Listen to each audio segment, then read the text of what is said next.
안녕하십니까. 행복한 아침 이재용입니다. 안녕하세요. 정예인입니다. 오늘은 11월 20일 목요일이고요. 요즘처럼 날 춥고 이럴 때 TV 보면서 까먹던 그 귤 맛이 생각나거든요. 네. 귤 이렇게 껍질을 까면 그 안에 하얀 실같이 생긴 거 있잖아요. 그것도 이렇게 까서 드시는 분이 있는데 그러지 마시고 요 귤락이라고 그러는데 이걸 다 드셔야 영양분을 그대로 섭취하는 거라고 그래요. 네, 저도 몰랐습니다. 이 귤락이요. 혈관 질환을 예방하고 염증을 없애는 역할을 하고요. 뿐만 아니라 장을 튼튼하게 하고 면역력 관리에 도움을 준다고 합니다. 저도 보통 즐겨서 좀 벗겨서 먹었던 것 같은데 이제는 그냥 먹어야겠습니다. 자, 목요일 행복한 아침 건강 리모델링 준비되어 있는데요. 오늘은 혈당 관리 똑똑하게 하는 방법 준비했습니다. 기대 많이 해주세요. 자, 그럼 본격적으로 행복한 아침 시작합니다.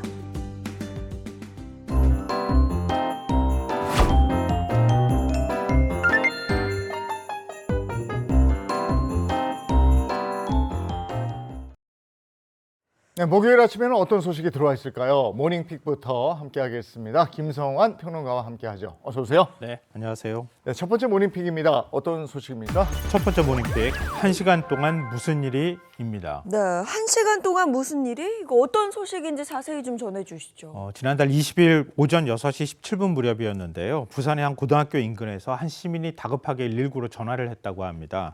한 학생이 쓰러져 있는데 심한 발작 간질 증세를 보인다, 이런 내용이었다고 하는데요. 네. 이 출동한 구급대원이 학생을 구급차에 싣고 수용할 수 있는 병원을 찾아서 연락을 돌리기 시작했다고 합니다.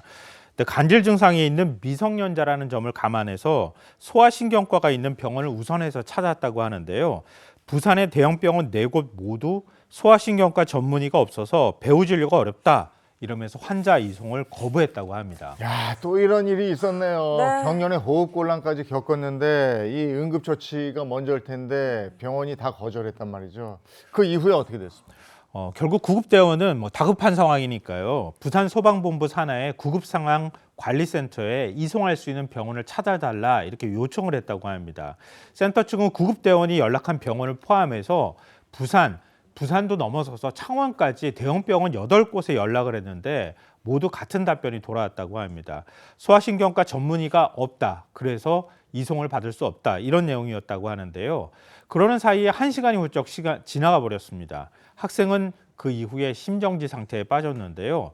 환자가 심정지일 경우에 근접 병원은 의무적으로 환자를 받을 수 있도록 돼 있기 때문에 구급대원은 심폐소생술을 하면서 가장 가까운 종합병원을 향했다고 합니다. 그러니까 그 가까운 종합병원에 가고 난 다음에 또 놀라운 일이 벌어졌는데요. 네. 의사가 학생의 옷을 벗기고 외상 여부를 확인했다고 하는데요. 꼬리뼈 부위에 심한 외상이 발견됐다고 합니다. 그러니까 알고 봤더니 그 학생은 건물에서 추락한 거였습니다. 이 안타깝게도 학생은 1시간 만에 끝내 숨졌습니다. 네, 병원에 조금만 더 빨리 도착을 해서 좀 검사를 받았다면 어땠을까 하는 안타까운 마음이 드는데요. 네, 이 숨진 학생이 응급실을 제때 찾지 못할 경위를 두고서도 굉장히 다양한 의견이 나오고 있다고 합니다. 네, 맞습니다. 근데 가장 먼저 든 생각은 이거예요. 대한민국 제2의 도시 부산에서 벌어진 일이라고 네. 누가 믿을 수 있겠습니까? 배우 진료할 의사가 없어서 응급 환자를 받을 수 없다? 이게 무슨 상황입니까? 학생을 아무리 소아신경과가 있든 없든 간에 일단 대형 병원으로 이송했더라면 그렇죠. 심정지 상태에 빠졌다 하더라도 학생을 살릴 수도 있었지 않았을까 하는 그런 아쉬움을 가질 수밖에 없는 상황입니다. 또 하나 또 문제로 지적되는 것은 구급대원의 대처와 관련되어 있는 문제인데요. 구급대원이 학생을 초기에 상태 확인을 했을 때 그때 조금 더 외상 여부를 확인했으면 어땠을까 하는 아쉬움이 들기도 하고요.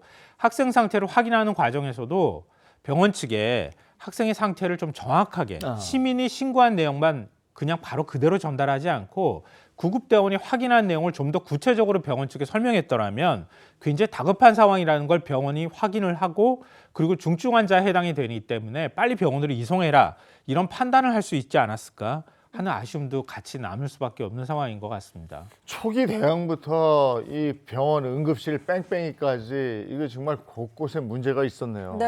너무나 안타깝습니다. 자, 다음 픽 전해주시죠. 두 번째 모닝픽, 침묵의 살인자입니다. 네, 침묵의 살인자, 어떤 위험을 말하는 거죠? 침묵이라는 표현을 제가 썼잖아요. 냄새도 색깔도 없는데 사람을 사망에 이르게 한다. 혹시 무섭다. 생각나는 거 없어요? 무슨 가스 같은 거 아니야? 아, 맞습니다. 오.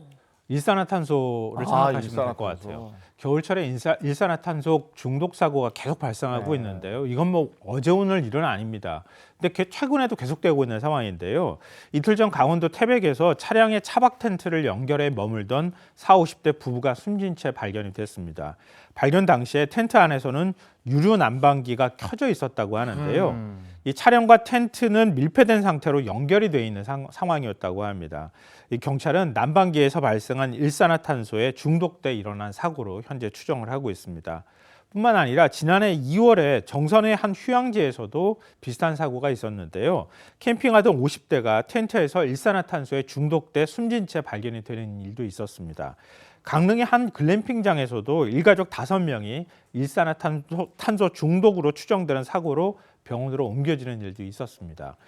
이 강원특별자치도 소방본부에 따르면 캠핑장에서 발생한 중독 사고의 경우에 밀폐된 텐트 안에서 주로 일어난다고 하는데요. 캠핑장 중독 사고 유형으로는 화로, 수치 한 14건으로 가장 많았고요. 등유, 가스 등 난로가 5건을 차지했다고 합니다. 이 일산화탄소가 무상무취하다 보니까 이게 스스로 인지할 수가 없어서 이런 네. 위험한 변을 당하는 것 같아요. 근데 이건 조금 경각심도 떨어진 측면이 있는 것 같아요. 중장년 이상 세대는 다 알잖아요. 네. 옛날에 연탄가스 중독 사고. 그러니까 연탄가스 중독이 결국 일산화탄소에 중독이 되는 거거든요. 이 사고가 얼마나 위험한지 예전에는 많이 우리가 몸으로 겪어왔었습니다. 근데 최근에는 이제 연탄을 사용하는 가정도 거의 없는 상황인데다가 또 여러 가지 이 여가 문화가 좀 달라지니까 저렇게 일산화탄소 중독 사고가 자꾸 발생하고 있는 건데요. 아시다시피 일산화탄소는 아주 적은 양만 흡입해도 인체에 아주 치명적인 영향을 미칩니다. 일산화탄소가 폐로 들어가면 혈액에 있는 헤모글로빈과 급격히 반응하면서 산소의 순환을 방해하게 되는데요. 체내 산소 공급이 부족해지면 두통이나 현기증, 구토 증세를 보일 수 있고요. 이 부분을 좀 기억해 두시는 게 좋을 것 같아요. 그리고 더 상황이 심각해지면 중추신경계가 마비가 돼서 의식을 잃고 그 이후에는 사망에 이를 수도 있습니다. 요즘 겨울철에 캠핑 다니시는 분들 굉장히 많잖아요. 많죠. 네. 근데 그런 분들 입장에서 난방을 안 할 수는 없는 상황이잖아요. 그럴 때 어떻게 대처해야 하는가? 소방당국은 환기를 일단 자주 시켜야 된다. 그 부분을 좀 얘기를 하고 있고요. 또 텐트와 차량 내부에 일산화탄소 경보기를 설치하라 이렇게 당부를 하고 있습니다. 이 사실 경보기는 가격은 그렇게 비싸지 않거든요. 인터넷에서 검색하시면은 그렇게 비싸지 않은 가격에 아주 손쉽게 구입할 수가 있습니다. 그러니까 차박을 많이 하시거나 이런 분들은 크기도 별로 크지 않으니까요. 텐트 안에다 이렇게 하나 정도 설치해 두시는 것도 좋을 것 같습니다. 이렇게 눈에 보이지 않는 위험이니만큼 이런 경보기 설치하고 경각심을 네. 더 갖는 거 중요할 것 같네요. 생명을 앗아가잖아요. 자, 다음 픽은요. 세 번째 모닝픽, 닭값 하락, 치킨값 상승입니다. 근데 집에서 치킨 시킬 때마다 왜 이렇게 올랐어? 이런 말이 절로 나오거든요. 그냥 닭값이 올라서 당연히 그런 줄 알았는데 닭값이 하락했어요? 그리고 치킨값은 오른 거예요? 이 사람의 기억력이 이래요. 닭값이 올랐다는 생각이 이게 언제 올랐지? 올랐다는 기억만 있는 거지. 네. 언제 올랐고 언제 떨어졌는지는 잘 살펴보지 않게 되거든요.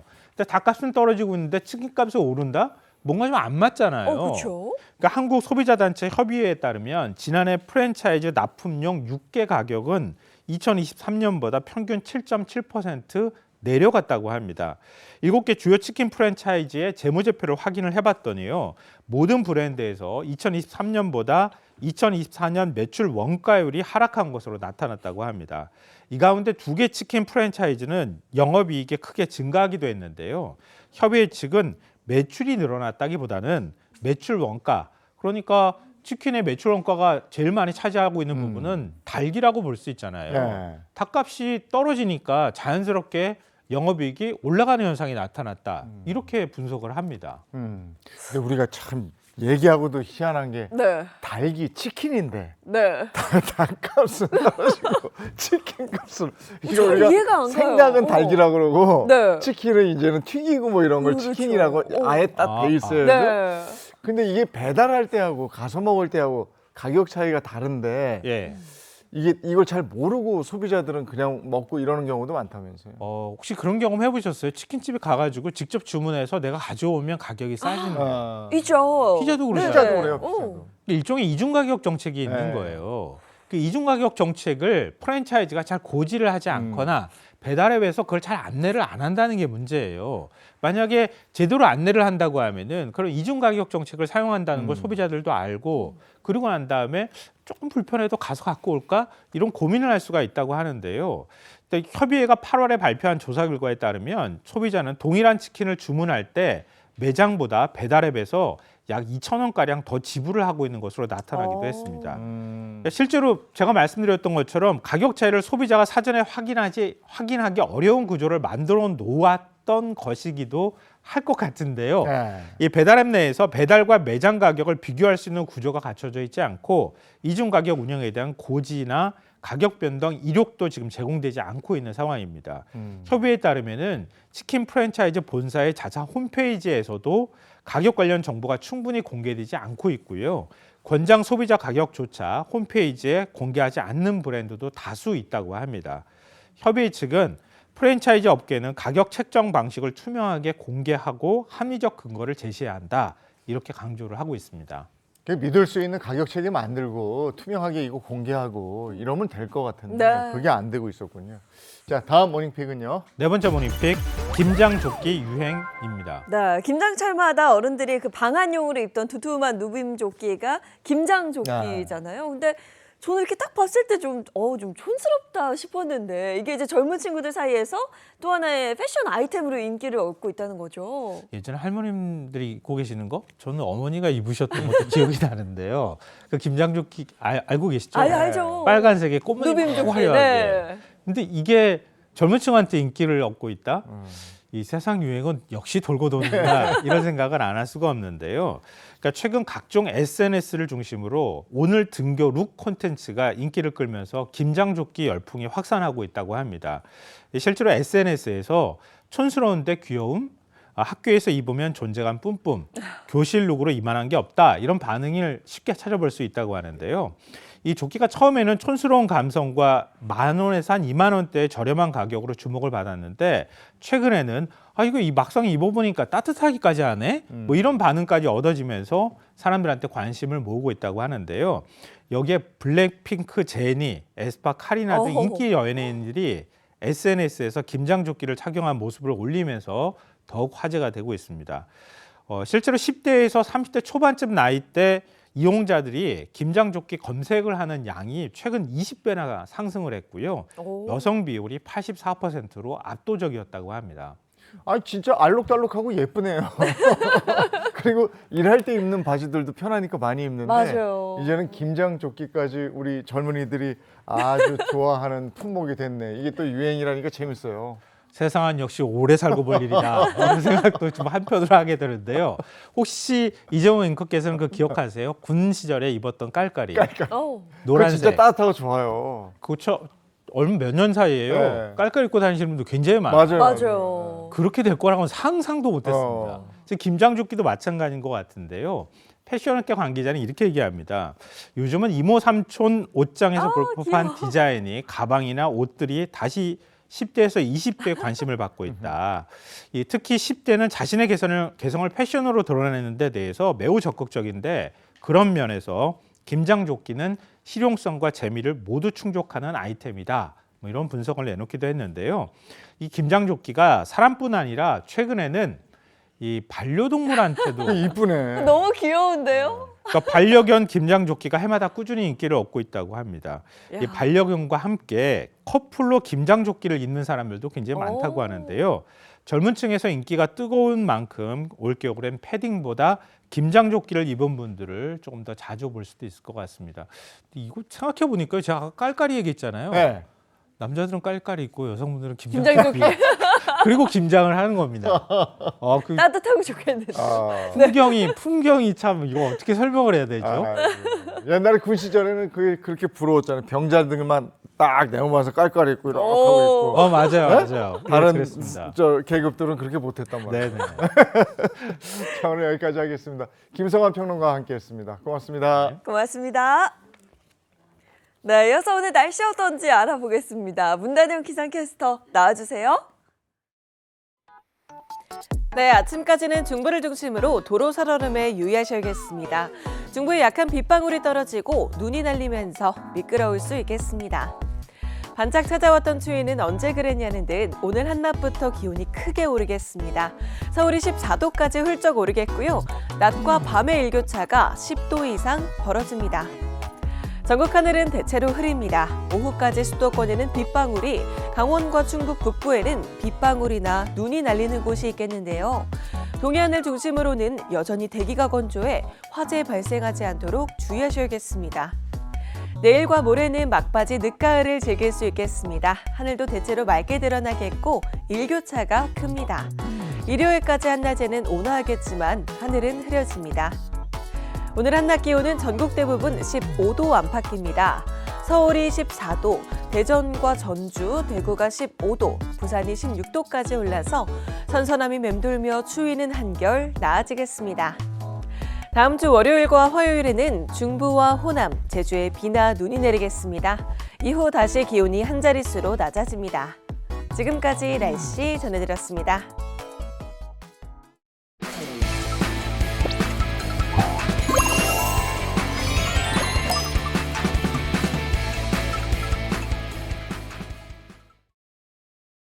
행복한 아침 함께하고 계신 지금 시각이 7시 46분을 넘어섰습니다. 이번에는 건강 챙겨보죠. 건강 리모델링 시간입니다.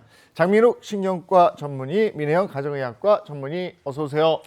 안녕하세요. 네, 반갑습니다. 자, 그리고 양기영 소화기내과 전문의와 개그우먼 이희경 씨도 함께합니다. 어서 오세요. 행복한 아침! 예. 자, 건강 리모델링 오늘의 주제는요.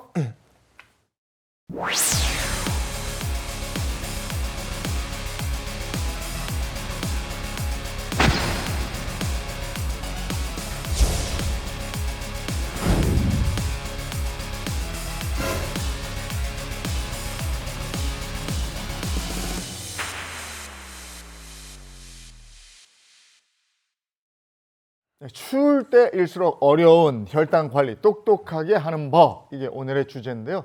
날 추워지면은 운동량도 현저하게 감소하고, 네. 그리고 또 이제 연말로 가니까 회식 건수가 많아서 자꾸 뭘 먹게 되니까 맞아요. 혈당 관리 진짜 힘들죠. 맞아요. 회식도 굉장히 많아지고 왜 이렇게 겨울에는 그 길거리 음식 맛있는 게 많아요. 너무 뭐 많아요. 붕어빵 있죠, 군고구마, 호떡. 떡. 뭐 지나칠 수가 없어요. 그리고 그것도 사들고 집에 딱 들어와서 이불 안에서 이렇게 먹기 시작하면 그러니까요. 또 운동량도 줄어요. 밖에 나가질 않아서. 희경 씨는 어때요? 겨울에는 이런 명언이 있죠.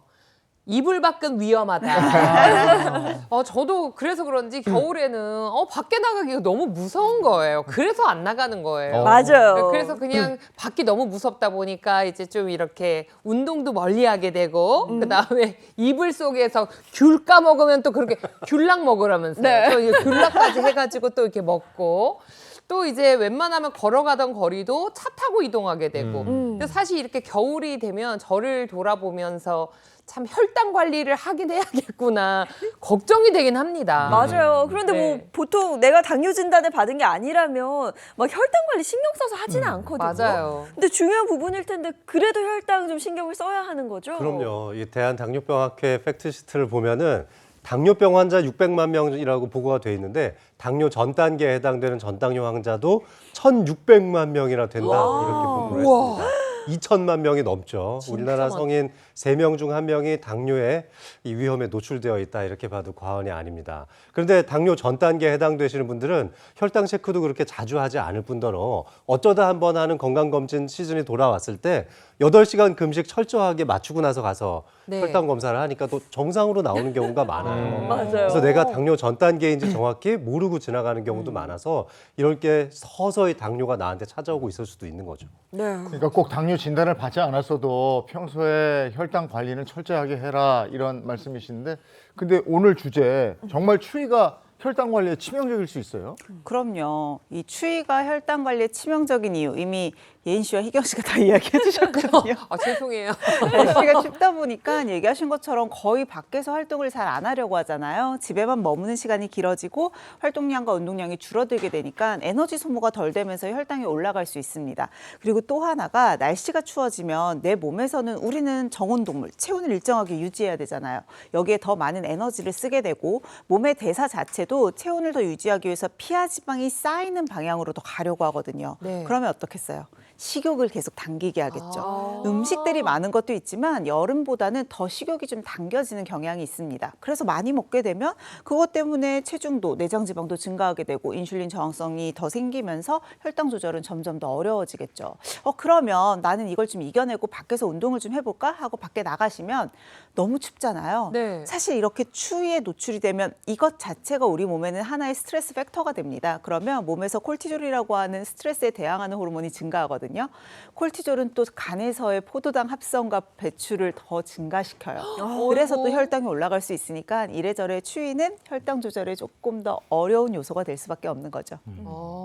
그러면 당뇨 환자들에게는 특히 겨울이 위험한 거예요? 그렇죠. 앞에서 민혜연 선생님이 우리가 추위에 노출됐을 때 우리 몸에서 뭐 호르몬도 나오고 여러 가지 이 체온을 유지하기 위한 방법들이 작동을 하기 시작한다 이렇게 말씀해 네. 주셨는데 당뇨 환자들이 추위에 노출이 되게 되면 이 말초 혈관의 수축이 원활하지가 않습니다. 그리고 또 우리 몸은 추웠을 때 이렇게 막 떨리잖아요. 네. 이 떨리는 것 자체가 우리 체온을 올려주면서 열 생산을 해주는데 그것들도 역시 원활하지 않게 됩니다. 자, 그렇게 되면 당뇨 환자분들은 추위에 아무래도 취약해지고 또 그에 따라서 면역 조절 능력도 좀 떨어지게 되겠죠. 실제로 우리 몸에서 혈당 아까 뭐 8시간 공복 유지하고서 재면 정상 나오는 분들도 이 당활색소라고 해서 지난 2, 3개월간의 우리 혈당의 흐름을 보는 그런 수치가 있는데 실제로 당뇨 환자들 이 당활색소 수치를 체크를 해보면 겨울철에 가장 높게 나타나는 것을 알 수가 있게 됐습니다. 그렇구나. 그러면 이렇게 추울 때는 뭐 감기나 독감 유행하잖아요. 당뇨 환자들에게는 더 치명적일 수 있겠는데요? 그럼요. 혈당이 올라가 있으면 면역세포의 기능이 떨어지기 때문에 감기, 독감, 폐렴 등에도 잘 걸릴 수 있겠죠. 실제로 당뇨병 환자인 경우에 폐렴구균에 감염될 가능성이 3.1배나 더 높다는 연구 결과도 있습니다. 근데 이렇게 감기나 독감 같은 거에 걸리면 열이 막 나잖아요. 네. 그럼 열이 나는 걸 식히기 위해서 땀 배출량이 많아질 수 있는데 이때 탈수 현상을 겪으면서 혈액의 점도도 더 올라가게 되고 오히려 당뇨는 더 악화될 수 있습니다. 이렇게 고혈당이 악순환을 거쳐서 심해지면은 삼투성 이뇨 현상에 의해서 소변으로도 혈당이 배출되는 경우도 또 많이 발생합니다. 뿐만 아니라 이렇게 열이 많이 올라갔을 때에는 스트레스 호르몬이 또 많이 분비가 됩니다. 이 스트레스 호르몬으로 인해서 몸은 더 피곤하게 되고 면역에 더 많이 취약성을 드러낼 수 있는 거죠. 그래서 당뇨 환자는 혈당 체크도 자주 하셔야 되겠지만 네. 수분 보충을 좀 평상시에 많이 해주시면 좋겠습니다. 네. 저희 엄마도 당뇨가 있으시거든요. 이렇게 가벼운 감기도 쉽게 봐서는 안 되겠어요. 예, 그렇습니다. 자, 실제 연구를 보면요. 11월에서 3월 사이 우리 감기 많이 걸리는 시기죠. 네. 이 시기에 이 한파가 시작되고 나서 3주 동안을 봤을 때 당뇨 환자의 이 입원 위험성이요 평소보다 1.45배 증가를 하고요. 사망 위험은 2배 이상 증가한 것으로 나타났습니다. 또 이 한파의 강도가 강하고 이 지속 기간이 길수록 이 당뇨 환자들의 사망 위험도 증가했다고 합니다. 이 당뇨가 무서운 게 합병증 때문인데 네. 이 추울 때 찾아올 수 있는 당뇨 합병증은 뭐가 있습니까? 네, 바로 당뇨발이라고도 부르는 당뇨병성 족부 궤양을 주의를 하셔야 하는데요. 환절기를 지나서 겨울철이 되면 굉장히 건조해지면서 우리의 피부도 거칠어지고 건조해집니다. 그러면 피부 장벽의 기능을 잃으면서 사실 손상된 피부가 회복이 잘 안 되거든요. 게다가 날씨가 추우면 혈관이 수축하잖아요. 말초 혈관들은 안 그래도 혈관들이 되게 작고 또 당뇨가 있으신 분들은 원래도 혈관 안에 여러 가지 합병증이 생기면서 순환이 잘 안 되는데 추위까지 덧붙여서 더 떨어지게 되니까 말초혈관의 순환 기능이 떨어지게 되겠죠. 그러면 한번 손상이 됐을 때 회복이 잘 되지 않는 거예요. 그러니까 일반 사람들은 손톱깎이 같은 걸로 손톱 살짝 잘못 잘라서 여기 이렇게 탈이 나면 금방 아무는데 네. 당뇨가 있으신 분들은 여기에 순환이 안 되니까 이게 더 커지면서 아까 말씀드린 궤양까지 가게 되는 거죠. 그렇게 되면 사실 일반적으로 딱 봤을 땐 순환이 잘 안 되니까 첫 번째는 발이나 다리가 좀 푸른 빛으로 약간 네. 희거나 푸른 빛으로 보이게 되고 심한 경우에는 그 말단부가 좀 검게 변하기도 합니다. 여기에 더불어서 통증을 잘 못 느끼니까 내가 다쳐도 다친지를 모르거든요. 그리고 방치하는 사이에 이 상처가 점점 커지면서 궤양까지 가게 된다는 거죠. 이게 정말 심해질 경우에는 발을 절단해야 되는 상황까지도 오게 되거든요. 실제로 당뇨 환자의 15%가 발궤양을 앓고 있고요. 또 일부는 이로 인해서 절단을 해야 될 정도로 그 정도가 심각하게 발전하기도 합니다. 이게 단순히 우리나라만의 문제가 아닌 게 전 세계적으로 봤을 때는 30초에 한 명씩 이 발 족부 궤양으로 인해서 다리를 절단하고 있다고 합니다. 그렇구나, 많이요. 절단 얘기까지 하니까 더 무서워지는데 어. 이렇게 추울 때 또 조심해야 되는 게 심내혈관 질환인데 당뇨가 있는 분들은 심내혈관 질환에 걸릴 위험이 더 커요? 그렇죠. 겨울철에는 안 그래도 이제 추워지니까 혈관도 더 수축하게 되고 당뇨가 없는 환자들에 비해서 당뇨가 있는 분들은 심내혈관 질환의 발생 가능성이 3배 정도 더 높은 것으로 알려져 있습니다. 실제 당뇨 환자들의 사망 원인 1위가 협심증이나 심근경색과 같은 심혈관 질환이기도 하고요. 이뿐만 아니라 고혈당으로 인해서 또 혈압도 제대로 잘 조절이 안 되는 경우가 많은데 이런 것 때문에 혈관 손상도 더 깊어질 수 있습니다. 그러니까 당뇨를 좀 오래 앓고 계신다거나 최근에 혈당 조절이 잘 안 되시는 분들이라면 이 겨울철을 더 건강하게 보내기 위해서라도 혈당 체크를 더 자주 해보시기를 추천드립니다. 이렇게 자꾸 얘기를 듣다 보니까 뭔가 나도 모르는 사이에 나도 당뇨가 오는 건 아닐까 이런 걱정이 들거든요. 그렇죠. 걱정되죠. 자, 그래서 제 옆에 내 몸이 보내는 당뇨 경고 신호 3가지 좀 준비를 해봤습니다. 자, 첫 번째부터 살펴볼게요. 첫 번째는요. 다리의 쥐입니다. 저도 가끔 다리에 쥐가 날 때가 있거든요. 근데 이것도 내 몸이 보내는 당뇨 경고 신호가 될 수 있어요? 예, 이게 가끔 하는 거는 이제 괜찮습니다. 그런데 만약에 이게 좀 너무 자주 또는 요즘에 점점 잦아지고 있다 이런 흐름이라고 하면 이거 당뇨를 한 번쯤 의심해 볼 수 있습니다. 혈당이 높게 되면요, 이 말초 신경계에 이것을 계속 이 혈당이 자극을 하고 또 손상을 시켜서 손발이 좀 이렇게 감각이 둔해지게 되고요. 그 다음에 또 이 저릿저릿한 그런 증상이 나타나게 됩니다. 특히 이 야간에 뭐 손발이 좀 저리거나 차고 또 다리에 쥐가 잘 생기게 되죠. 자, 그리고 또 이게 너무 심해지게 되면 앞에서 말씀하셨던 것 같은 괴사로 이어질 수도 있게 되니까 적극적인 당뇨 관리가 필요합니다.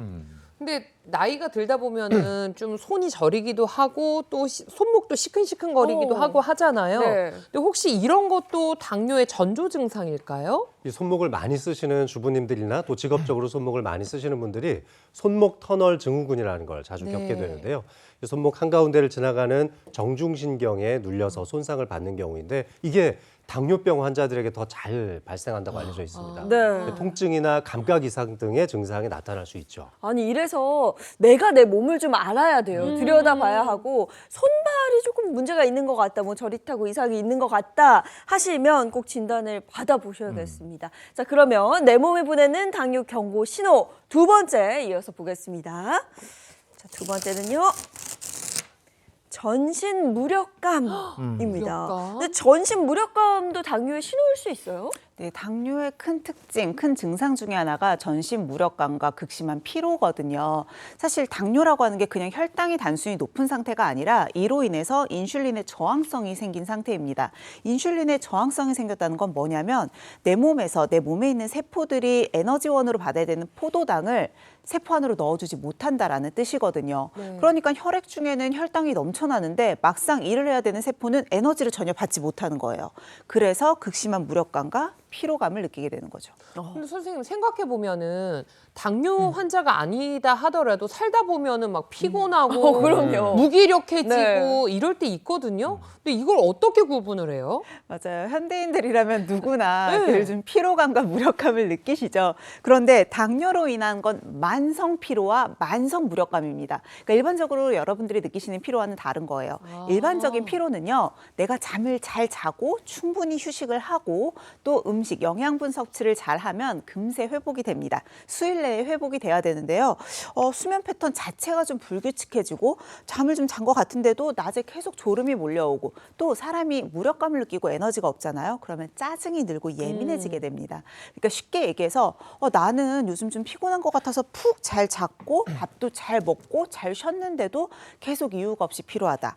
이럴 때 당뇨를 의심해 보셔야 된다는 거죠. 보통 다 그런 것 같은데 혹시 짜증이 많고 예민하고 아닌가요? 네? 만성으로. 그러니까요. 이것도 한번 신경을 써야겠습니다. 자, 이어서 세 번째, 내 몸이 보내는 당뇨 경고 신호 뭔지 이어서 볼게요. 자, 보시면 피부 가려움입니다. 네. 아니 혈당이 높아서 혈액이 끈적끈적해지면 혈액순환이 잘 안 되니까 피부 건조가 굉장히 심해집니다. 좀 더 푸석푸석해지기도 하고요. 네. 이게 연한 피부를 가지고 있는 뭐 팔 안쪽이라든지 사타구니 같은 데 훨씬 더 가려움증을 많이 겪기도 하실 텐데요. 특히 당뇨병성 신증, 당뇨병성 뭐 신장 투석 같은 걸 하시는 분들은 아마 이런 가려움증에 대한 피부 질환을 훨씬 더 자주 겪을 거라고 생각합니다. 그런데 네. 특히 여기를 보면은 당뇨가 심한지 아닌지 또 알 수 있는 힌트가 여기? 있거든요. 여기? 네. 어디지? 발가락 아니야? 제일 먼 데 있으니까. 발가락? 피가 네. 뭐 저 말초까지 가고 오고 뭐 이러는 거라며. 오. 그 발가락 아니야? 아니면 약간 되게 연한 부위 아까 살 네. 말씀하신 거 보니까 진짜 뭐 사타구니나 네. 팔꿈치 뭐 어. 이런데 자, 의외로 목 뒤인데요. 사진 한번 보시겠어요? 목 뒤? 네, 목 뒤에 바로 어머 저렇게. 어머. 보입니다. 아니 이게 안 씻어서 때가 낀 거하고는 굉장히 다른 색깔이 느낌이거든요. 다르네. 근데 뭔가 지금 착색이 되어 있는 것 같기도 음. 하고요. 맞습니다. 아마 주변에서 당뇨 심하신 분들 또 투석하시는 분들 중에 이런 것들을 보신 분들이 있을 텐데요. 이 목 뒤쪽에 주름이나 착색이 되어 있는 모습입니다. 이것을 흑색 극세포증이라고 부르는데요. 인슐린에 문제가 생겼다는 증거이기도 하고요. 당뇨병이 발생하면 인슐린 저항성 때문에 인슐린 기능이 떨어지게 되는데 이때 섬유 모세포를 자극하면서 이 주름이 연속적으로 발생하고 피부가 두꺼워지는 현상이 생깁니다. 그러면서 착색까지 일어날 수 있는데 이건 이제 때가 아니기 때문에 열심히 민다고 해서 좋아지지 않습니다. 네. 목을 보면 당뇨를 볼 수 있겠네요. 네. 그러면 또 내 몸에서 뭔가 이런 쉽게 확인할 수 있는 전조 증상 같은 게 어떤 게 있을까요? 예, 선생님? 또 이 당뇨의 전조 증상을 우리가 확인할 수 있는 이 그런 한 몸의 지표 중에 하나가 뭐냐면 우리 몸의 작은 거울이라고 불리우는 바로 손톱입니다. 손톱. 손톱이요. 예, 얘기 들으시면서 우리 방송 보시는 시청자 여러분도 함께 한번 확인해 보시도록 하겠습니다. 네. 첫 번째는요, 확인할 게 두 가지인데요. 첫 번째는 손톱에 세로줄이 그어져 있는지, 그다음에 두 번째는 손톱이 좀 약하고 잘 갈라지는지입니다. 여성분들 중에서 이제 네일 아트 많이 하고 계신 분들이 있으시잖아요. 네. 여기도 눈에 보이는데요. 네. 자, 이런 분들은 이제 지금 말고 평소에 좀 손톱 상태가 어떠셨는지 한번 잘 생각해 보시면서 확인해 보시면 좋을 것 같습니다. 어떠세요? 잔줄이 좀 있는 것 같은데 잔줄이. 세로줄 살짝 살짝, 예. 세로줄 살짝 있고 그게 잔줄이. 이게 빛에 비치면은 살짝 그 세로줄이 네, 보이는데 맞아요. 그냥 육안으로는 잘 안 보여요. 저 육안으로 보이지 않을 정도면 괜찮은 아, 편이신데요. 그래요? 자, 이게 손톱은요, 이 케라틴이라고 하는 그런 성분으로 이게 구성이 되어 있어서 구조를 유지하고 있습니다. 자, 그런데 혈당이 많이 높게 되면 이 포도당들이 이 케라틴들을 잡아먹어서요. 아무래도 이제 구조가 약해지고 구성되는 것들이 좀 줄어들게 되겠죠. 네. 실제로 혈당이 높아진 경우에는 손톱에서 발견되는 이 당 독소의 양이 늘어난다고 합니다. 네. 몇 가지 오늘 이 시간을 통해서 저는 좀 배웠어요. 목 뒤에 착색이 있는지 네. 혹은 내 손톱의 모양이 어떤지 늘 확인을 해야겠습니다. 자, 그리고 이제 연말이라 약속이 참 많아요. 약속하면 뭐 맞아요. 탄수화물 막 폭탄이죠. 네. 엄청 먹고 나면 딱 찾아오는 게 바로 혈당 스파이크인데요. 근데 당뇨 환자가 아니더라도 혈당 스파이크라는 것 자체가 좀 위험하다. 저는 이렇게 들었거든요. 네, 정확하게 들으셨어요. 사실 식사 후에 급격하게 올라가는 혈당 상승 자체를 우리가 혈당 스파이크라고 이야기를 하거든요. 그런데 당뇨 환자분들이 혈당이 어려우니까 이건 당뇨 환자들한테만 올 거야 라고 생각하시기 쉽지만 일반 사람들에게도 누구나 올 수 있어서 다른 말로는 숨은 당뇨라고도 이야기를 합니다. 보통은 이제 나의 평소 혈당과는 상관이 없이요. 너무 정제 탄수화물이 많은 식사를 하신다거나 또는 과식을 한다거나 너무 빠르게 식사를 하신다거나 불규칙한 식사 이런 것들이 급격한 혈당 상승을 유발을 할 수가 있거든요. 문제는요. 혈당이 급격하게 치솟는다. 그러면 내 몸에서는 갑자기 높아진 혈당을 낮추기 위해서 빠르게 인슐린을 과다 분비해야 합니다. 그러면 인슐린을 분비하는 췌장의 베타세포 입장에서는 과부하가 걸리게 되겠죠. 네. 이게 반복이 되면 췌장 기능에 이상이 생길 수밖에 없고요. 인슐린의 기능을 제대로 못하니까 혈액 속에는 계속해서 당분이 쌓이면서 당뇨의 위험성, 또 당뇨로 인한 합병증의 위험성까지 높아질 수밖에 없는 거죠.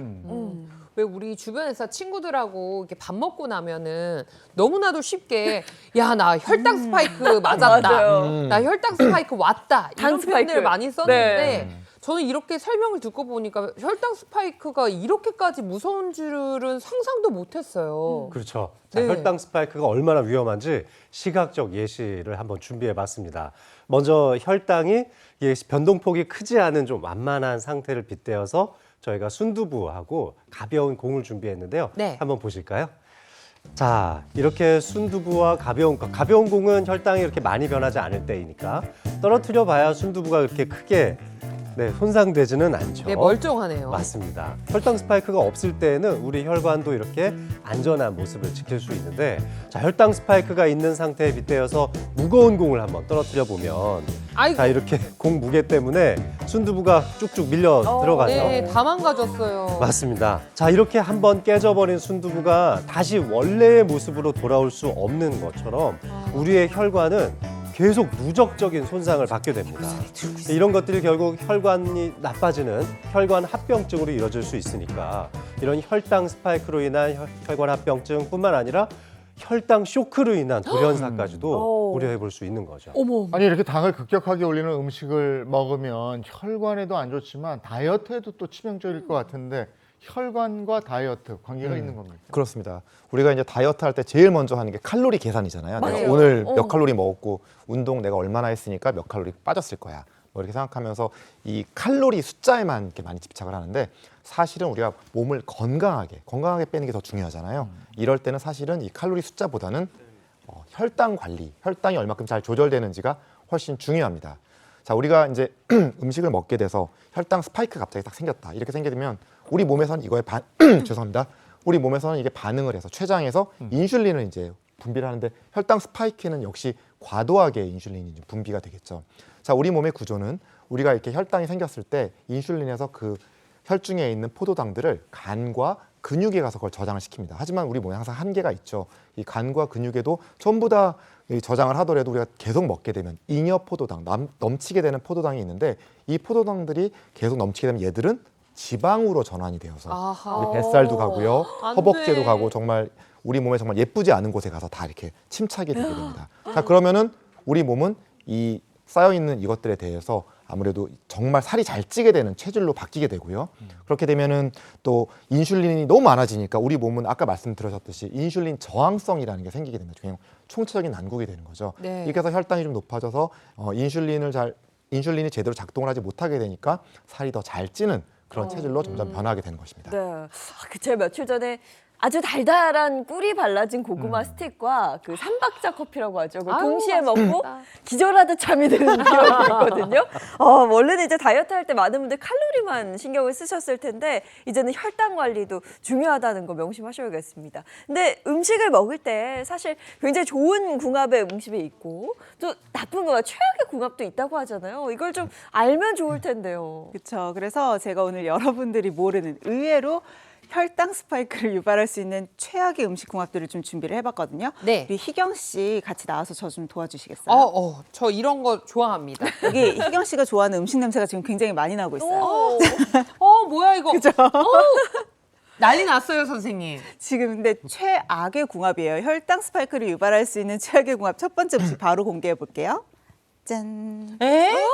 시리얼과 우유. 이거는 우리 바쁜 현대인들이 아침에 우유에 시리얼 탁 먹는데 이거 다이어트용으로도 드시는 분들 많거든요. 맞아요. 워낙 가볍게 드실 수 있고 또 양도 적으니까 요 정도 먹는 거 가지고 뭐 어디 혈당 오르겠어라고 생각하실 네. 수도 있어요. 그런데 일단 시리얼 자체가요. 정제 탄수화물입니다. 곡물을 가공해서 만든 거잖아요. 그래서 이 자체로도 탄수화물의 함량 자체가 많은데 게다가 한번 딱 우유에 말아서 드시면 단맛 탁 올라오죠. 네. 여러 가지 감미료도 들어가 있고 나트륨도 들어가 있기 때문에 가지고 있는 그 혈당을 올릴 수 있는 정제 탄수화물이나 단순당의 함량이 상당히 높은 편입니다. 게다가 우유에도 뭐 우유 자체에 있는 유당이 그렇게 혈당을 많이 올리진 않지만 이렇게 기존에 있는 정제 탄수화물과 만났을 때는 당연히 더 높은 혈당을 올릴 걸릴 수 있거든요. 그래서 드신다라고 했을 때는 매일 아침으로 드시는 건 안 되고요. 어쩌다 한번 가끔씩 또 드실 때에도 이왕이면 감미료도 적게 함유돼 있고 통곡물로 만든 시리얼을 선택하시는 게 좋겠고요. 하나 더 팁을 드리면 닭가슴살이나 달걀 같이 좀 단백질이 풍부한 음식 또 좋은 지방이 많이 함유돼 있는 견과류를 같이 곁들여서 드시는 게 혈당 스파이크를 예방할 수 있는 방법입니다. 우유의 시리얼은 혈당 안 올릴 줄 알았는데 배신이네요. 그럼 두 번째는 뭔가요? 두 번째 바로 공개할게요. 안 돼, 선생님. 이거는 진짜 나 양보 못해. 이거 지켜주세요. 라면에 쌀밥 말아 먹는 건 한국인의 국룰이란 말이에요. 국룰이죠. 특히 찬밥 해서 드셔야 될 텐데 안 좋습니다. 다들 아시고 계시겠지만 라면의 이 면 자체가 100% 밀가루로 만들었잖아요. 게다가 튀긴 유탕면이거든요. 네. 그래서 저 영상 라면 보네. 자체가 가지고 있는 정제탄수화물, 단순 당의 함량이 너무 높습니다. 그래서 이거 하나만 먹어도 혈당이 집중적으로 오를 수밖에 없는데 꼭 마지막에 밥을 말아 드신단 말이에요. 그래야 국물 맛이 더 맛있어요. 근데 이 밥 자체도 다 탄수화물이잖아요. 탄수화물에 탄수화물을 더했으니까 이건 뭐 아무리 단백질이나 다른 식이섬유를 더해 드신다고 해도 올라갈 수밖에 없는 조합이에요. 혈당 관리하신다면 이 조합만큼은 빼시는 게 좋습니다. 그래도 먹고 1시간 뛰자. 한 3시간 뛰셔야 될 것 같습니다. 3시간 찔려요, 그러면. 전 지금 두 번째까지만 왔는데도 어질어질 하거든요. 이 세 번째 뚜껑을 열고 싶지 않아요. 아니에요. 희경 씨가 직접 열어주셔야 돼요. 이거 꼭 희경 씨한테 제가 말씀드리고 그리고 내가 싶은 좋아하는 부분이에요. 거겠지? 하나, 둘, 셋, 짠! 안 돼! 선생님, 이거 안 자주 돼요. 먹잖아. 이거 다이어트 한다고 드시고 계시죠? 맞아. 이거 베이글에 베이글의 커피. 크림치즈는요 건강식단이에요. 선생님. 설탕 이거 달지도 않아요, 이 빵은요. 그 다이어트 하시는 분들이 빵 찾으실 때 꼭 베이글 베이글, 드시더라고요. 저는 맞아요. 정말 깜짝 놀랐어요. 혹시 그 뒤에 영양 성분표를 보셨다면 절대 드실 수 없는 조합이거든요. 그래요? 왜요? 베이글 자체도 다 밀가루로 만들었습니다. 특히 흰 밀가루로 만들었기 때문에 정제 탄수화물이고요. 어느 정도의 탄수화물 양이 포함되어 있냐면 양으로만 비교해 보면 이 베이글 한 조각이 식빵 5조각 정도. 그래요? 그래서 상당히 밀도가 높습니다. 와. 거기다가 여러분들 꼭 베이글 그냥 드시면 밋밋하잖아요. 네. 크림치즈 발라 드셔야 크림치즈 되는데 무조건이죠. 크림치즈는 고지방 음식입니다. 밀가루와 만났을 때는 인슐린 저항성을 높일 수밖에 없어요. 그래서 여기 제가 이 소개해드린 음식들은 아예 끊으실 수는 없겠지만 매일 식사 대용으로 드시면 안 돼요. 어쩌다 한번 별식으로만 찾으시는 게 좋겠습니다. 어쩌라는 거야. 제일 좋아하는 건데 다. 뭐 어쨌든 고맙습니다. 저는 상처만 입고 돌아왔습니다. 우리가 자주 먹고 좋아하는 음식들이 다 이렇게 혈당을 올린다니까 평소에 식단 관리 잘해야 되겠어요. 네. 그렇습니다. 특히 어떤 음식을 드시냐도 물론 중요하고 얼마나 칼로리도 중요하지만 당 지수가 낮은 음식을 선택하시는 것이 굉장히 중요하겠습니다. GI 지수라고도 하고 요즘에 많은 분들이 관심 갖고 찾아보시는 이제 그런 지수인데 쉽게 말씀드리면 우리가 어떤 음식을 먹었을 때 얼마큼 빨리 그러니까 어느 정도까지가 아니라 어느 빨리 당이 올라가는지 혈당 스파이크를 일으키는지 이런 것들을 알아보는 이제 그런 지수인데요. 자, 우리가 보통 이제 포도당 50g을 우리가 섭취를 했을 때 이제 혈당이 올라가는 것을 이제 100으로 기준을 잡고 어떤 특정 식품을 먹었을 때 어느 정도까지 올라가는지 그걸 비교해서 나오는 그런 표라고 생각하시면 되겠습니다. 자, 그러니까 당연히 이제 GI 지수가 높으면 혈당이 빠르게 오를 거고요. 낮으면 이제 천천히 오르는데요. 보통 GI 지수가 55 이하여야지 저 GI 식품이어야지 혈당을 천천히 올려서 급격한 혈당 상승을 막고 당뇨병 예방에 도움이 됩니다. 네. GI 지수도 신경을 써야 되겠네요. 그리고 요즘같이 추울 때는 밖에 나가서 야외 활동하기 좀 그래서 운동들 많이 부족하실 텐데 네. 집에서 이 운동을 해서 혈당을 좀 내리는 뭐 네. 이런 거 없습니까? 네, 밖에 나가기 싫은 우리 두 분의 희경 씨랑 예인 씨를 위해서 혈당 쭉쭉 내려 하는 운동 보여드리겠습니다. 나와주시죠. 좋습니다. 쭉쭉 내려. 오늘 네, 두 가지 운동을 보여드릴 건데요. 먼저 네. 신발 벗고 한번 신발 매트 위에 벗고. 올라가서 책상 다리하고 한번 앉아볼까요? 네. 자, 첫 번째 운동은 오뚜기 운동입니다. 오뚜기? 오뚝하는 운동을 알려드릴 텐데 발바닥을 양쪽을 붙여서 이렇게 붙여주시고 양쪽 손은 머리 뒤로 깍지를 껴주세요. 네. 자, 이 상태에서 오뚝하는 운동을 할 텐데 이것까지 자, 할 수 있어요. 그래요? 한쪽 팔꿈치와 무릎을 닿게 하는 겁니다. 이건 다시 옆으로 이동하면서 난이도가 올라가네. 셋, 셋. 이렇게 양쪽으로 움직여주면서 팔꿈치와 무릎을 서로 닿게 하는 거예요. 총 20번 정도 해보시면은 적당히 전신 운동이 되면서 혈당이 떨어지는 경험을 하실 수가 있습니다. 이거는 우리 엄마도 할 수 있을 것 같은데요? 네, 그렇게 어렵지 않죠? 네네. 네. 네, 저처럼 유연성이 떨어지는 사람도 충분히 할 수 있습니다. 혈당 내려. 아, 선생님 근데 네. 다리가 올라가면 안 되는 거죠? 다리가 올라가도 됩니다. 돼요? 그래서 오. 오뚜기처럼 이렇게 다리를 올리면서 반동을 줘서 하셔도 돼요. 하나, 오. 네, 이렇게. 근데 이거 좀 되게 더 진짜 쉽죠? 오뚜기가 오. 귀엽다. 네. 귀여운데요? 네. 자, 이제 두 번째 운동을 해볼 텐데요. 앉아서 걷는 운동입니다. 오. 다리를 앞쪽으로 쭉 뻗되 90도 정도 세워주시면 좋을 것 같고요. 네. 벌써 이렇게 세우는 이거 것만으로도 쉽지 않다. 복근에 힘이 복근에. 들어갈 텐데. 자, 이 상태에서 제자리 걸음을 할 거예요. 팔을 올리면서 양쪽 팔다리를 교차하면서 걸어주시면 되겠습니다. 하나, 선생님 저 네, 너무 좋아요. 힘들어요. 둘, 와 이거 진짜. 네, 좋습니다. 셋. 이거는 자, 이렇게 한 넷, 전 네, 달려야 좋아요. 될 것 같아요, 다섯. 선생님. 좀 빨리요. 자, 이렇게 해서 총 20번 정도 이것도 반복해 주시면 좋겠습니다. 네, 어때요? 선생님 도와주세요. 자, 이렇게만 해도 혈당이 쭉쭉 내려가는 효과를. 쭉 내려가는. 감사합니다. 야, 이거 많이 되겠다. 야, 이거는 진짜. 잠깐만 일어날 수가 없어. 네. 혈당은 내려가는데 선생님 혈압이 얼굴로 올라가. 얼굴로 쫙. 혈압은 살짝 올라가는 것 같아요. 네, 심호흡 잘하면서 해야겠습니다. 네. 운동까지 해봤고요. 이번에는 건강 리모델링에 성공한 주인공을 만나볼 텐데 먼저 그 전에 이 주인공의 문진표부터 확인하겠습니다. 네, 문진표 보겠습니다. 이름 소현아, 나이는 48세고요. 평소 식습관이 좀 불규칙했다고 합니다. 수면 시간은 7시간, 또 전당뇨와 고혈압이 있었습니다. 네. 그러니까 식습관이 불규칙하다고 했는데 이게 식사를 한 번에 몰아서 했던 게 아닐까 그런 생각이 좀 들거든요.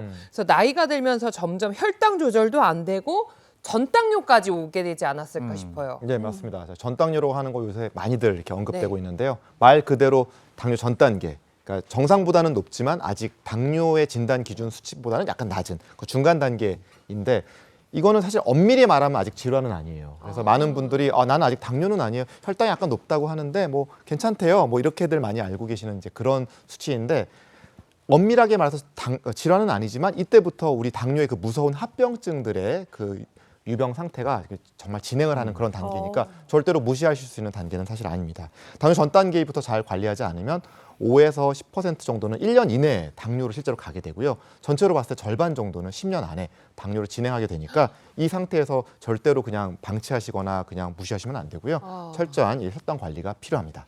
네, 그럼 오늘의 주인공이 어떻게 건강 리모델링에 성공했는지 화면 보시죠. 경기도 김포시 골프 연습에 한창인 사람들 사이 유독 눈에 띄는 사람이 있습니다.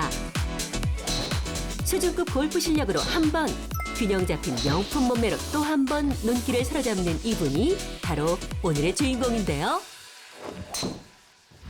안녕하세요. 안녕하세요. 네, 트로트 가수 소연아입니다. 반갑습니다. 트로트계 디바 소현아 씨. 뛰어난 가창력과 화려한 무대 매너로 많은 사랑을 받고 있죠. 팔색조 매력의 현아 씨. 오늘은 무슨 일로 골프 연습장을 찾은 걸까요? 본키가 가수라면 제 부캐는 골프 연습장을 운영하고 있거든요. 스케줄이 없을 때는 이렇게 나와서 골프 연습하면서 건강 관리하고 있어요. 이렇게까지 열심히 하시는 이유가 있으세요? 사실 제가 예전에 몸 건강 관리를 좀 소홀히 해서 살도 많이 찌고 컨디션이 많이 안 좋았었거든요. 철저한 자기 관리로 빚어낸 완벽한 몸매. 그 뒤에는 남모를 사연이 있답니다.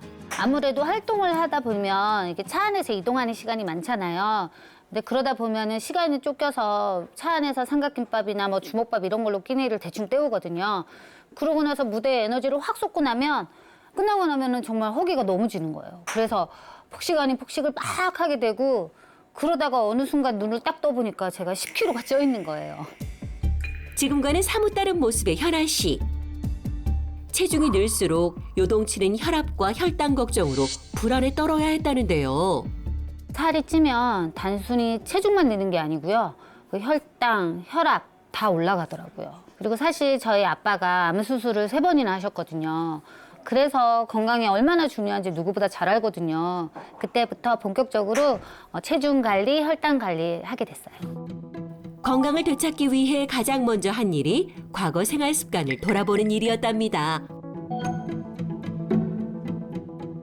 제가 또 키가 큰 데다가 이 상체에 살이 없고 하체로 살이 가는 스타일이라서 그냥 외지간히 살이 쪄서는 티가 잘 안 나요. 그러다 보니까 그 먹는 거를 크게 자제를 해본 적이 없어요.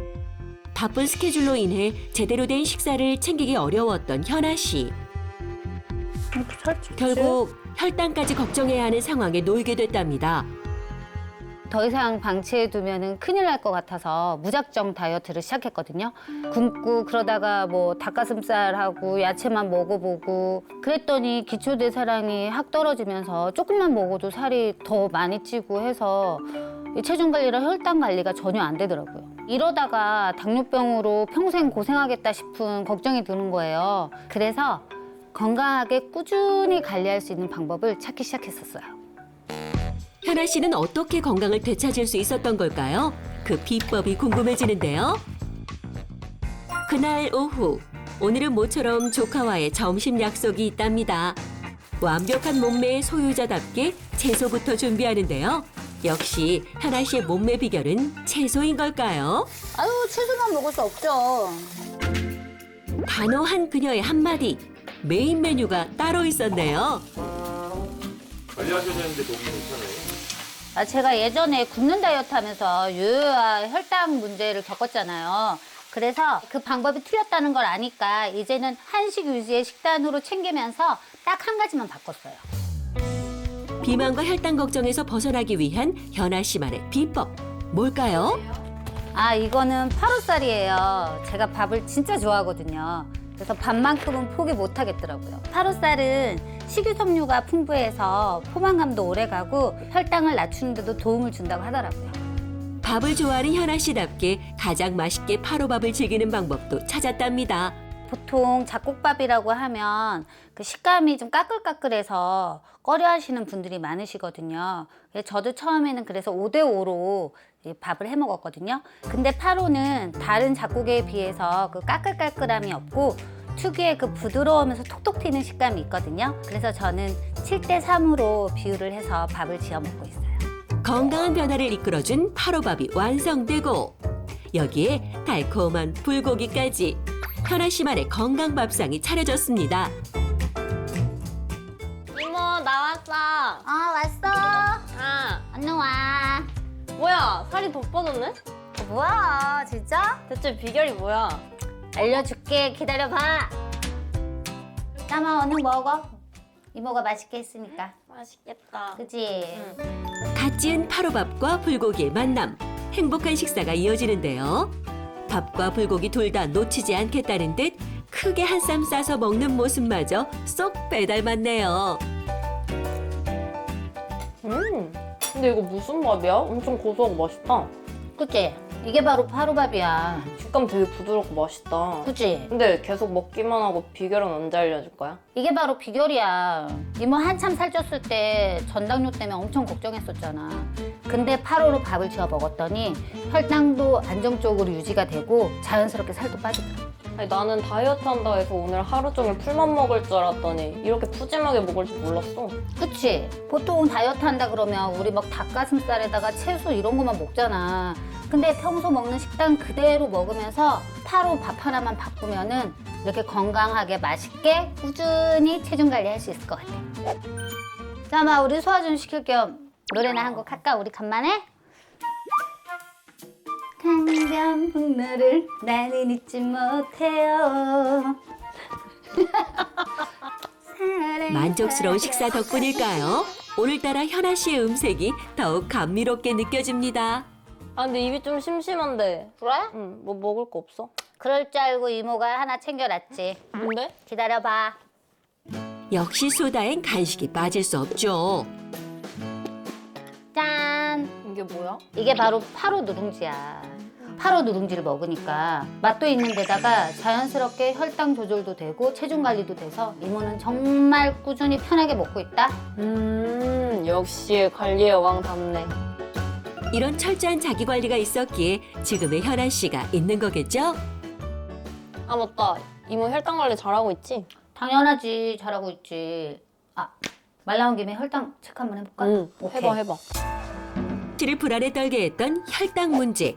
지금은 건강하게 잘 유지되고 있을까요? 어때? 오늘도 정상입니다. 앞으로도 건강 관리 잘해서 좋은 노래 꼭 들려줘. 알았어. 우리도 앞으로 계속 건강하고 행복하자. I love you. 밝은 에너지로 채워진 현아 씨의 일상. 무대 위에서도 늘 빛나길 응원할게요. 네, 체중 감량은 물론이고 혈당 수치까지 다 잡았어요. 대박이다. 비포 애프터 사진 있죠? 한번 보여주세요. 이야, 와, 이거 봐요. 근데 진짜 살이 빠지니까요. 확실히 이목구비도 더 뚜렷해지고 네. 이런 미니 원피스도 찰떡으로 어울리는데 와 너무 아름다우십니다. 그러니까 일단 확실히 전보다도 훨씬 어려 보이시잖아요. 어려워요. 그리고 저 포즈 보세요. 너무 자신감 넘치잖아요. 너무 아름다워요. 아니, 그래서 더 멋져 보이는 것 같아요. 근데 오늘의 주인공이 살도 확 빼고 또 혈당도 정상적으로 관리할 수 있었던 비결이요. 스윙 보셨죠? 골프 연습과 또 파로 밥 덕분이었는데요. 가장 먼저 이 파로가 어떤 곡물인지 궁금합니다. 사실 요즘 건강에 좀 관심 있다 하시는 분들은 이 고대 곡물에 관심이 정말 많으시거든요. 파로 역시 굉장히 대표적인 고대 곡물입니다. 해외에서는 주로 엠버밀이라고 칭하기도 하고요. 무려 12,000년 전부터 재배되기 시작한 최초의 고대 곡물 중 하나인데요. 이 고대 로마 시대에 가장 널리 퍼진 곡물이자 또 로마 군대를 지탱해준 주식이자 또 전투 식량이 바로 이 파로이기도 했고요. 완노라, 보안노라, 이견노라로 유명한 이 시저 황제가 전리품으로 꼭 챙겼던 것 중에 하나도 바로 파로라고 합니다. 그렇구나. 파로 안에는 식이섬유가 풍부한 건 물론이고요. 각종 비타민과 또 마그네슘을 포함한 미네랄도 굉장히 많이 함유가 돼 있어요. 특히 탄수화물과 당 함량은 낮은 반면에 단백질은 좀 더 풍부하거든요. 그래서 혈당 관리는 물론 다이어트까지 도움이 될 수 있는 웰빙 곡물입니다. 확실히 요즘에 이제 백미가 혈당을 많이 올린다라는 이야기 때문에 나 혈당 관리 좀 해볼래 하면 밥부터 바꾸려고 하시는 분들 굉장히 많으시거든요. 그럼 제가 여기서 궁금한 게 파로도 곡물이잖아요. 그럼 이 파로가 잘 자랄 수 있는 재배 조건이 좀 있을 것 같아요. 맞습니다. 파로는 이탈리아 반도를 종단하는 긴 산맥인 아펜니노 산맥 주변에서 잘 재배가 되는데 춥고 건조한 조건이 필수적입니다. 그래서 이탈리아에서도 이 중부 지역에 해당되는 토스카나 지역의 산맥 주변에서 잘 재배가 된다고 하는데요. 특히 이탈리아 토스카나의 이 파로는 유럽연합의 법령에 따라서 엄격한 기준에 의해 관리가 되는데 화학적인 비료나 살충제를 전혀 쓰지 않는 것으로 유명하고요. 네. 뿐만 아니라 이탈리아의 농림부 기준에 따라서 이 종자도 아주 엄격하게 선별을 하고 또 농학 박사가 직접 가이드라인을 만들어서 최적의 재배 조건을 만들어 재배한다고 그래요. 그래서 DNA 변형 없이 고대 곡물 그대로를 지금도 우리가 섭취할 수 있는 거죠. 와, 신기하다. 오늘의 주인공이요. 다이어트를 할 때 가장 힘들었던 게 그 밥을 줄이는 거. 그렇죠? 아무래도 굶는 다이어트 할 때 밥을 못 먹는 게 굉장히 괴로웠다고 했거든요. 그래서 착한 탄수화물인 파로 밥을 먹었다. 이렇게 이야기를 했잖아요. 확실히 한국인들이 탄수화물 정말 좋아하는 편이죠. 그렇죠. 저도 탄수화물 참 좋아하는데요. 다들 좋아하시죠. 사실 너무 우리 좋아요. 인사할 때 보면은 뭐 밥 먹었어? 뭐 이렇게 하고 맞아요. 좀 더 친밀한 관계에서는 뭐 밥을 뭐 먹었어? 뭐 맛있게 먹었어? 이렇게 할 정도로 맞아. 이 인사와 또 이 대화의 주제일 정도로 우리나라 사람들 정말 탄수화물에 진심인데요. 자, 한국영양학회에 따르면은 우리나라 탄수화물 이 1일 권장 섭취량은 탄수화물 100g 정도입니다. 근데 이제 100g이라는 게 잘 감이 안 오실 수 있어서 조금 설명을 드리자면은 우리 이제 즉석밥 한 공기가 보통 220인데 그거 말고 좀 큰 공기 있잖아요. 네. 그게 이제 한 300g 정도인데 요거를 이제 탄수화물로 환산하면 100g 정도입니까? 그러니까 우리가 사실 제대로 먹으려고 하면 하루에 그거 한 큰 공기 하나 정도 먹어야 되는 거예요. 그거보다 더 먹는 거 다 넘치는 건데 뭐 예상들 하셨겠지만 우리나라 평균 탄수화물 섭취량은 307.8g으로 3배 이상이 권장량을 넘어섭니다. 그러네요. 자, 그런데 이 중에서도 특히 탄수화물 섭취량이 제일 많은 이 연령층 성별대가 바로 60대 여성입니다. 이 갱년기 이후가 되면서 신체 변화를 겪으면서 탄수화물의 섭취량이 점차로 좀 많아지는데 하지만 항상 그렇듯이 과도한 탄수화물 섭취가 되면은 아무래도 신진대사가 느려진 상태에서 이렇게 탄수화물 많이 드시게 되면 이것들이 이제 복부 비만의 원인이 될 수가 있죠. 혈당 스파이크 일으킬 수가 있게 되고요. 이것들은 당뇨와 비만의 위험 요소가 됩니다. 그렇기 때문에 좀 과도한 정제 탄수화물 섭취는 좀 줄이시는 것이 좋겠습니다. 네. 근데 정제 탄수화물이나 단 거 먹으면 배가 금방 또 꺼지고 고파져요. 그건 왜 그런 거예요? 사실 정제 탄수화물을 드시게 되면 혈당이 급격하게 오르는 혈당 스파이크를 겪겠죠. 그럼 내 몸에서는 비상인 거예요. 평소보다 혈당이 너무 높거든요. 빨리 인슐린을 더 많이 분비해서 이걸 낮추자라고 하는데 비상 상황이다 보니까 인슐린도 너무 많이 나옵니다. 그래서 이게 정상 수치로 낮추는 게 아니라 확 꺾어져 올라갔다가 확 저혈당 가까운 상태까지 떨어지는 거예요. 그러니까 내 몸에서는 혈당이 떨어졌네. 나 지금 배고프구나. 나 지금 밥이 더 필요하니까 더 빨리 넣어줘라는 신호를 보내는데 실제로 위 안에 음식이 남아있거든요. 네. 그러니까 이 신호는 가짜 배고픔이 되겠죠. 하지만 우리는 그 생각을 못하고 배가 또 고프네 하고 밥을 더 먹게 되면 당연히 잉여의 에너지를 더 섭취를 하게 되는 거예요. 내 몸에서는 내가 필요한 것보다 더 많은 에너지를 섭취하게 되니까 요걸 지방세포로 전환을 해서 지방으로 계속해서 저장이 되겠죠. 그러면 더 살이 찌게 되고 결국 인슐린 저항성이 생기고 이런 안 좋은 악순환으로 빠지게 되거든요. 그래서 건강관리 또 체중 관리를 할 때는 혈당을 올리지 않는 음식을 먹는 게 무엇보다 중요합니다. 저 예전에는 칼로리 위주로 봤었는데 이제는 당 함량 확인. 놓치지 않을 거야. 그러면 이 8호가 다른 곡물에 비해서 당 함량은 어때요? 당도 낮은 편입니다. 아우 좋다. 자, 8호 100g에 포함되어 있는 당 함량은 약 2.4g인데요.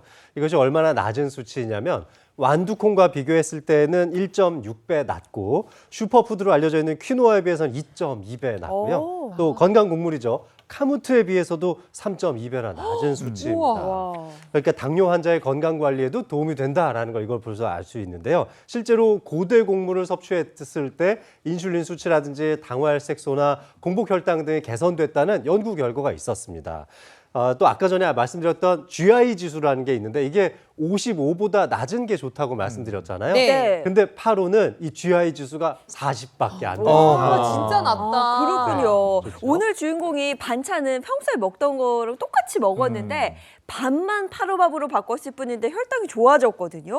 그럼 쌀밥과 파로밥의 이런 식후 혈당 차이 궁금한데요? 그렇죠. 그래서 쉽게 보여드리기 위해서요. 일반 100ml 섭취한 후에 혈당 변화 그리고 파로밥을 섭취한 후에 혈당 변화를 비교하는 영상을 준비했거든요. 같이 보면서 설명드릴게요. 자, 지금 사례자분은요. 평소 공복 혈당 수치 먼저 검사를 해볼게요. 100 이하의 정상 혈당을 가진 분이십니다. 자, 이분이 우리 일반적으로 먹는 백미밥을 드신다면 혈당이 얼마나 올라갈까요? 드시면 꽤 많이 올라갔죠. 확 오른다. 이번에는 파로밥을 한번 먹고 어떤 혈당의 변화가 있는지를 체크해 보도록 하겠습니다. 자, 혈당 한번 확인해 볼게요. 훨씬 낮죠. 백미밥을 먹었을 때보다 혈당이 훨씬 더 낮고요. 이 정도 수치면 혈당 스파이크도 유발하지 않았어요.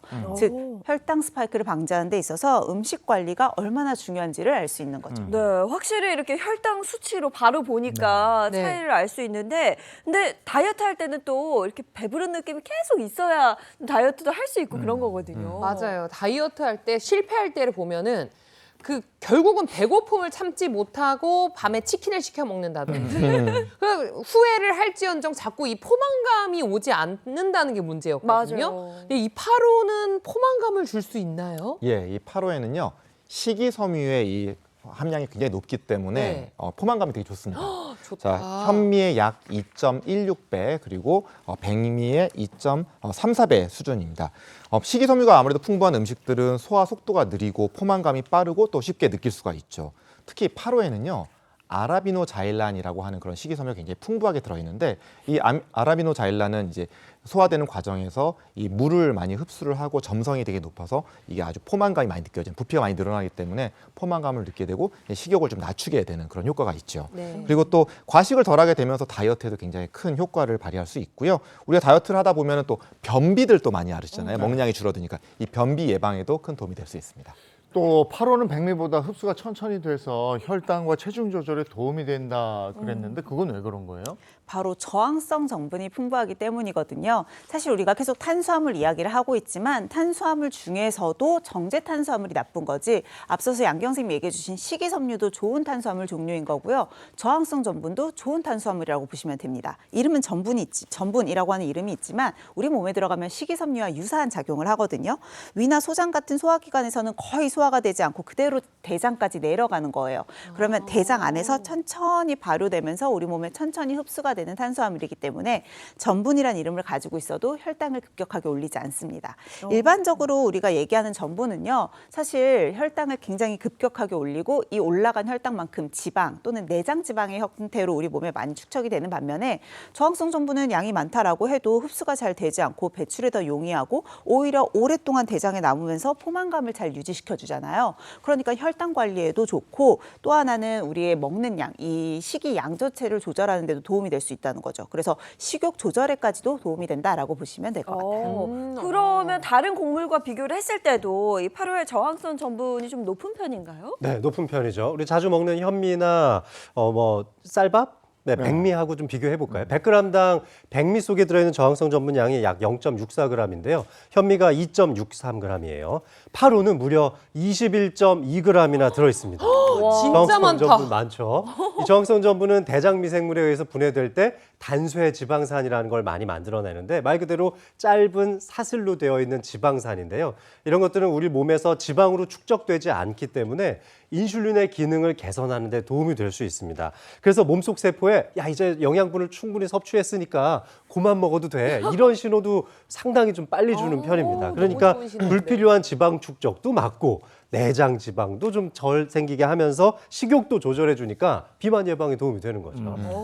비만을 막는 단쇄 지방산 꼭 기억을 해야 되겠어요. 근데 다이어트 할 때는 또 이 단백질을 잘 먹어주라고 하더라고요.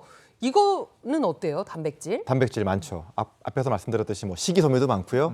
그냥 저항성 전분도 많고 단백질도 많습니다. 어머나, 자, 이 세상에. 8호의 단백질 함유량은요. 감자의 약 7.3배, 완두콩의 2.6배, 그리고 시금치의 4.3배로 아주 풍부한데요. 단백질은 잘 아시다시피 혈당을 직접적으로 올리지 않는 영양소면서 또 포만감을 제공해서 아무래도 탄수화물 과잉 섭취를 좀 방지하고요. 잘 아시다시피 단백질하면 또 근육이잖아요. 근육을 만드는 재료가 되기 때문에 우리 다이어트에 정말 되게 필수적인 그런 근육량 유지하는 데 도움을 줄 수가 있고요. 또 우리가 근육량이 감소하게 되면 이제 기초 대사량이 떨어진다고 하잖아요. 그렇기 때문에 우리 혈중에 있는 혈당들 많이 올라가고 내장 지방과 혈액 속에 이 지방 축적이 자꾸 이루어지게 되는데 이런 것들을 좀 이 8호의 풍부한 단백질이 이런 것들을 예방하고 건강한 체중 감량에 도움을 줍니다. 네. 그러면 이 8호 밥 저희가 맛을 좀 봐야죠. 네. 8호 밥으로 만든 김밥이 준비가 되어 있는데요. 우선 이 8호 밥 어떻게 만드는 거죠? 먼저 이제 8호를 백미하고 비율을 잘 섞으시면 되는데요. 이 8호 한 30%에 백미 70% 정도 섞어서 밥을 지으시면 상당히 맛나게 드실 수 있습니다. 저도 그렇게 먹는 걸 좋아하는데 근데 뭐 기호에 따라서 50대 50 이렇게 섞으셔도 되고요. 그리고 정말 이 8호 씹히는 굉장히 알알 톡톡 터지는 그 느낌이 좋거든요. 네. 이걸 또 많이 즐기시는 분들은 8호를 70, 백미를 30 요 정도 넣어서 밥을 짓기도 하더라고요. 김밥이 쫄깃쫄깃해요. 오독오독해요. 네. 맛있는데요? 맞습니다. 알알 톡톡 터지는 느낌 들죠. 저도 거의 이 밥 지을 때마다 항상 8호를 넣어서 짓거든요. 맛있어요. 네. 옥수수알 같지 않아요? 그리고 햄하고 식감이 참치를 너무 같이 좋다. 넣으니까 더 맛있다. 네. 오독오독한 식감이 너무 매력적이에요.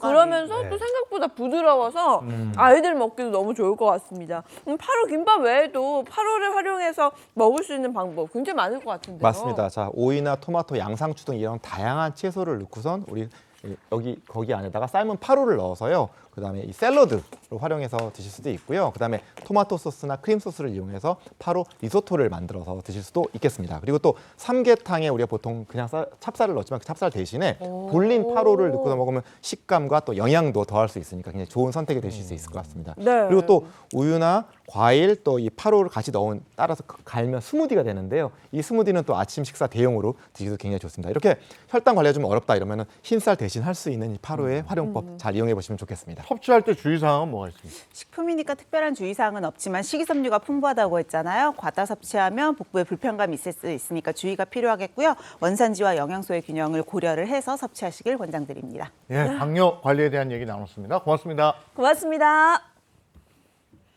네, 이어서 오늘 날씨 알아보겠습니다. 문단영 기상캐스터 바로 나와주세요. 네, 오늘은 한결 추위가 나아졌습니다. 현재 서울의 기온은 4도를 보이면서 영상권을 회복했는데요. 다만 바람이 아직 다소 강하게 불어서 체감 온도는 2도입니다. 주말까지는 대체로 온화한 가을 날씨가 예상됩니다. 반짝 찾아왔던 추위는 언제 그랬냐는 듯이 오늘 한낮부터는 기온이 훌쩍 오르겠습니다. 서울의 한낮 기온이 14도까지 오르면서 낮과 밤의 일교차는 10도 이상으로 크게 벌어지겠습니다. 전국 하늘은 대체로 흐리겠습니다. 오후까지 수도권에는 빗방울이, 강원과 충북 북부에는 빗방울이 떨어지거나 눈으로 바뀌어 내릴 수 있겠는데요. 동해안을 중심으로는 여전히 대기가 건조해 화재 발생하지 않도록 주의하셔야겠습니다. 내일과 모레는 막바지 늦가을을 즐길 수 있겠습니다. 하늘도 대체로 맑게 드러나겠고요. 일교차가 크게 벌어집니다. 일요일도 한낮까지는 온화하겠지만 하늘은 흐려집니다. 오늘 한낮 기온은 전국 대부분 15도 안팎입니다. 서울이 14도, 대전과 광주, 대구가 15도, 부산이 16도까지 오르면서 선선함이 맴돌며 추위는 한결 나아지겠습니다. 다음 주 월요일과 화요일에는 중부와 호남, 제주에 비나 눈이 내릴 수 있겠습니다. 이후부터는 기온이 다시 한 자릿수로 뚝 떨어집니다. 지금까지 날씨 전해드렸습니다.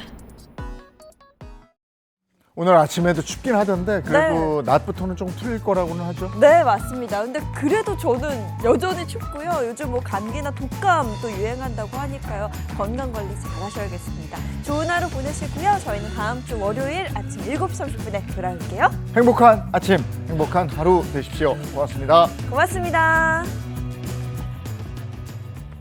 즐거운 밤의 세상 Play the next channel A